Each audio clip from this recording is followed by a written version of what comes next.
La réduction du train de vie, nous l'avons déjà.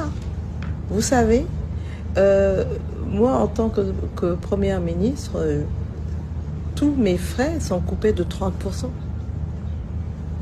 Tout ce que le Trésor public débourse pour moi, c'est moins 30%.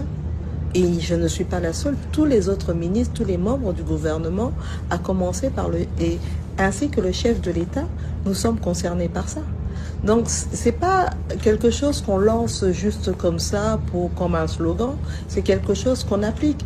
Et cette réduction du train de vie, nous essayons de voir au niveau vraiment de la réduction des dépenses, comment le faire. Parce que vous savez, avec cette guerre, M. Christian nous l'a abordé, nous n'avons pas pu investir dans le développement comme nous voulions le faire.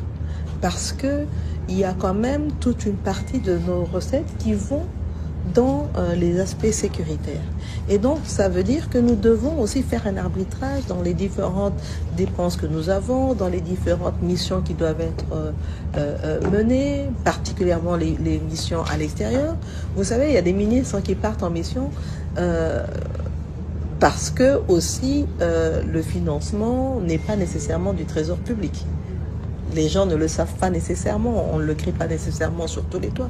Donc il y a quand même un regard que nous adressons particulièrement à cette question des dépenses au niveau de l'État, comment les réduire le plus. On a par exemple interrompu l'année passée tout achat de véhicules, même moi en tant que Première ministre, j'ai pris les véhicules de mon prédécesseur, je n'en ai pas racheté d'autres.